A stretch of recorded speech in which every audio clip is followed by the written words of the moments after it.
وأشكره على مطالبته الأخيرة. أنا دائما مع المطالبات، وأتمنى أن السيد أحليزة عنده أيضا ربما ينتهي في مطالبة أخرى. فليتفضل. شكرا.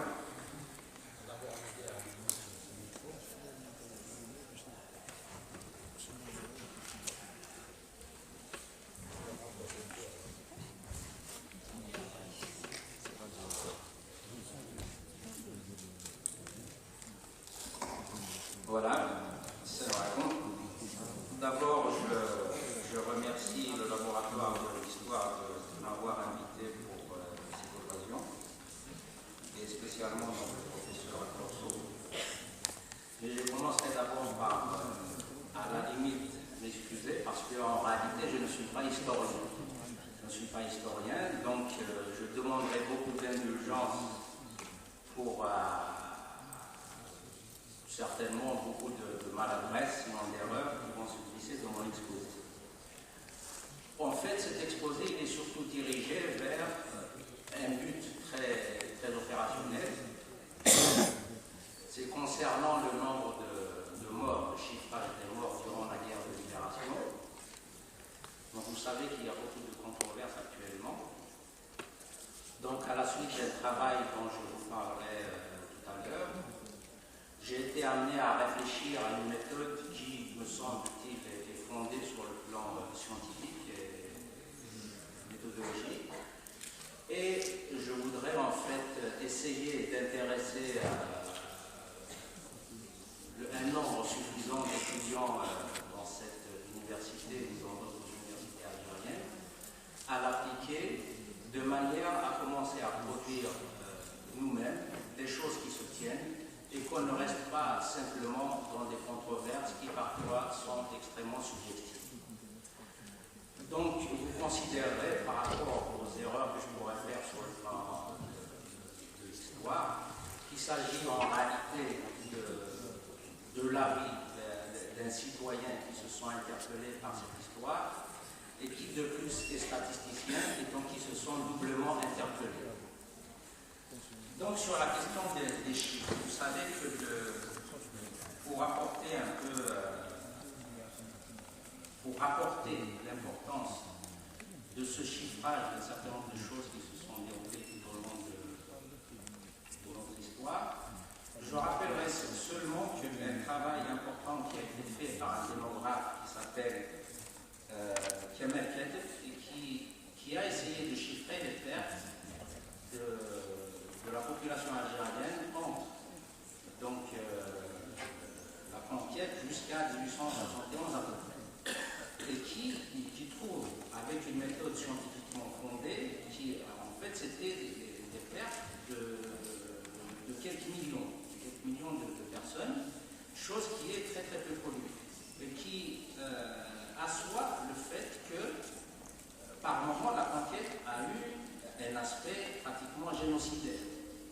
Et il faut arriver à appuyer, je pense, poursuivre dans cette démarche scientifique pour appuyer, disons, notre argumentation par rapport au colonialisme. Vous savez aussi que par rapport au mai 45 et au chiffre des morts durant la guerre de libération, il y a une intervention récente d'un éminent historien algérien Yacoub Djerbal par rapport aux chiffres. Je pense qu'il faut dire aussi qu'il ne faut pas que les chiffres qui ont été dits et redits jusqu'à maintenant constituent un tabou et on freine une démarche scientifique, parce que je pense que si on arrive à fonder scientifiquement les chiffres qu'on avance, ça grandit notre évolution et notre histoire et ça ne la diminue pas. Au contraire, ça prouverait que nous aurons du recul par rapport à notre histoire et qu'elle n'a pas besoin qu'il y ait des centaines et des centaines et des centaines de milliers de morts pour prouver son importance, y compris à l'échelle mondiale. Donc, la démarche que je veux préconiser, elle vient, à titre anecdotique, d'un simple j'ai été associé à une démarche qu'il y a eu dans mon village. Qui était de construire un monument aux shérifs de 54-72. Et pour appuyer, disons, pour le jour de l'inauguration de ce monument, on a essayé de retracer un petit peu le périple de chacun des shérifs. Et notamment, donc, un certain nombre de variables, ainsi qu'on retrouve dans le travail du statisticien, comme l'âge, le sexe, évidemment, plus la profession, mais surtout, donc, dans quelles circonstances il est mort. Donc, ce travail, donc, qui était très, très sommaire, quand je vous dis c'est une des filiales de formation professionnelle du statisticien, permettait de retrouver, rapporter à la période de 54, d'abord de retrouver le pourcentage de la population qui est mort pendant la guerre. Donc je pense que si on arrivait à avoir un échantillon suffisant de villages, la question disons, d'approcher, d'estimer le nombre de morts durant la guerre de libération pourrait être bien approchée. Il permettait aussi, bien évidemment, de différencier entre les statuts des différentes personnes, les maquisards et les mousseline et ce qu'on appelle les victimes civiles, et de dire pour chacun d'eux, dans quelles circonstances, il est mort. Donc on a disons, enregistré toutes ces informations, et donc j'ai continué à réfléchir à cet aspect-là. L'idée est venue tout de suite, effectivement, par des formations professionnelles, d'étendre ça à un échantillon de village. Mais il faut dire que, en réalité, je n'ai pas été le premier à penser à ça, puisqu'il y a, on a retrouvé un article de 2000 du professeur Benoun, qui avait écrit un article dans la Tribune à l'époque, et qui s'était intéressé à un village, il avait fait une enquête en 1974, dans les Constantinois, dans le nord constantinois, où il a donné, en fait, je n'ai pas eu accès directement à l'article, mais on a repris quelques informations, quelques proportions qu'il donnait sur, d'une part, là aussi, la population du village, plutôt des martyrs, rapportée à la population du village en question, et la décomposition entre les maquisards et les victimes civiles. Donc, l'idée n'est pas neuve et il faut tout simplement l'appliquer. Et je reviendrai parce que la proportion qui donnait notamment, qui était de 7%, c'est-à-dire qu'il permettait d'extrapoler un nombre de victimes durant la guerre de libération qui se situait entre 5 000 et 6 000, qui était, je crois, en termes de nombre de morts, le même chiffre que celui qu'avait donné à l'époque un article d'El Moudjahid en mars 62, qui parlait d'1,5 million de victimes, mais où il y avait à la fois les victimes décédées et les victimes blessées et autres. Donc il recoupait à peu près ce chiffre. Mais ce chiffre a été ensuite discuté par notamment quelqu'un qui est devenu un petit peu un spécialiste de la chose maintenant, qui est Guy Pervilliers, et qui fait partie d'un ensemble, disons, d'estimations développées du côté français pour baisser progressivement le nombre de victimes du côté indépendantiste, disons, pour le rapprocher en quelque sorte de ce qui est avancé comme les massacres de Harkin en 62, pour faire égaliser, pour dire après tout, pensez entre vous, on passe ça à là, et donc, tant qu'on n'arrive pas à faire des travaux qui démontrent un petit peu toutes ces approches un peu pas très rigoureuses en réalité, quand on examine les articles de Pervilliers, tant qu'on ne développe pas des travaux nous-mêmes qui soient assis sur une démarche scientifique, on sera toujours un peu, disons, fragilisé dans notre argumentation. Ensuite, en dehors du nombre de victimes, évidemment, il y a, je pense, à développer une approche statistique positive toutes les informations qu'on peut avoir sur les individus eux-mêmes. C'est pas seulement le nombre de morts. Parce qu'après, on peut s'intéresser sur les couches qui ont participé directement à la révolution, on peut s'interroger sur les professions de ces gens-là, sur les catégories socio-professionnelles, sur les âges, sur le nombre d'enfants, sur le statut matrimonial, toutes choses qui, exploitées par les historiens, je pense, donneront une image, sinon complète, tout au moins beaucoup plus complète que celle qu'on a maintenant de la guerre de libération nationale. Donc je reviendrai, il faut toutefois, donc l'idée elle-même, c'est quoi? Ce serait de prendre un échantillon de village qui soit suffisamment important. Je pense qu'on peut, bon ça se calcule, hein, ce serait quelques dizaines jusqu'à une centaine, au sein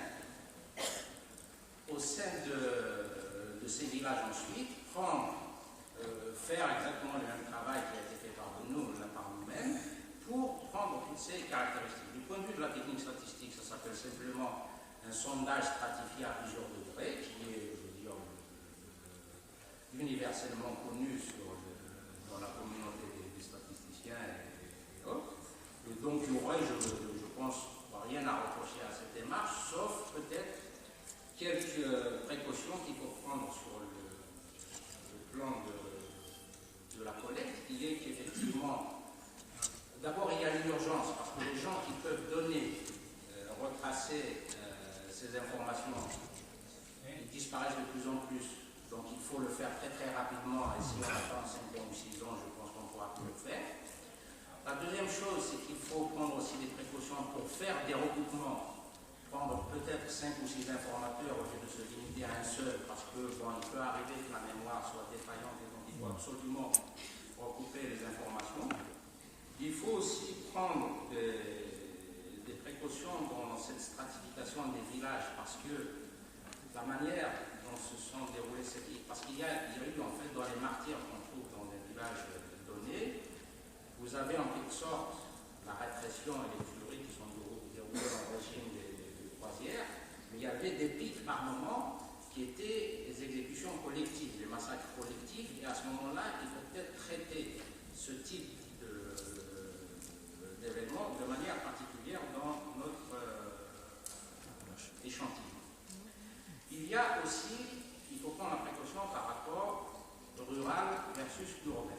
Parce qu'évidemment, autant cette méthode peut être pratiquée pour le rural, autant pour l'urbain, elle est beaucoup plus problématique. Mais il reste quand même que, bon, d'une part, à l'époque en 1954, le gros de la population était, je crois, résidait au milieu rural.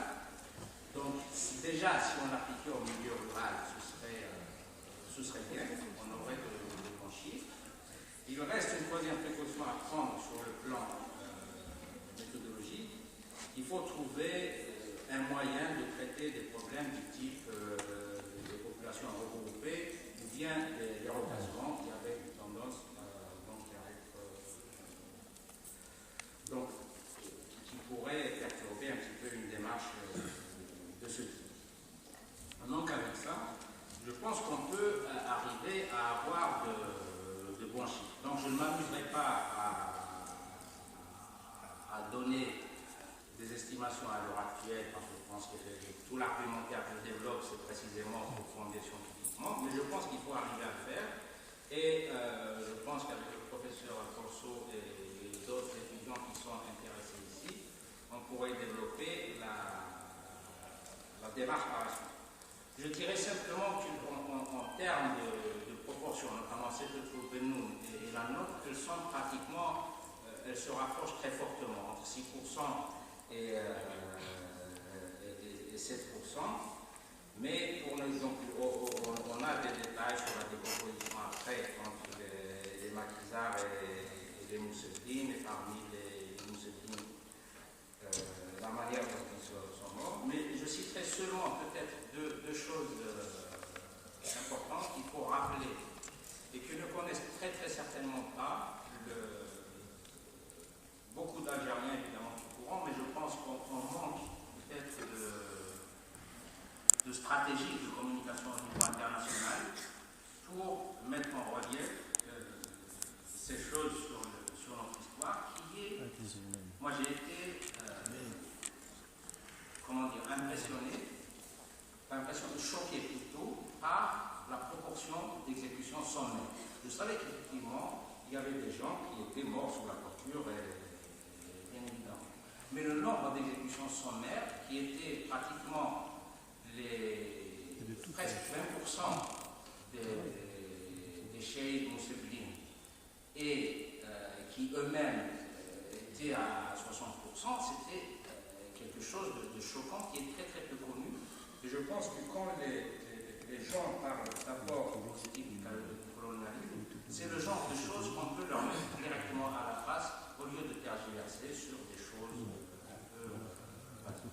Voilà, donc j'ai essayé de résumer. J'ajoutais donc que mon but, c'est vraiment de recruter des étudiants pour poursuivre la démarche. Voilà, voilà.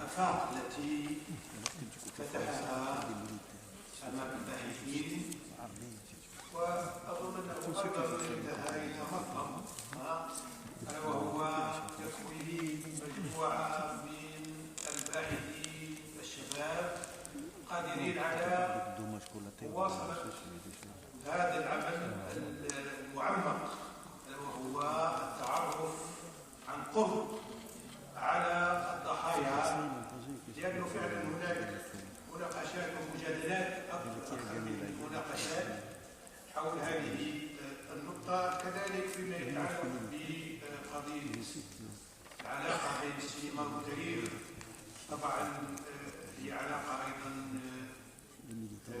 تستهوي الكثيرين وتطرح أيضا عدد من المشاكل. الحقيقة أن التاريخ صلبه هو الوقائع، السينما صلبها هو الخيال كما قال الجوي، ومن يتقدم في السينما فهو يتقدم في الغالب متنكرا أكثر مما هو واقعيا. شكرا جزيلا.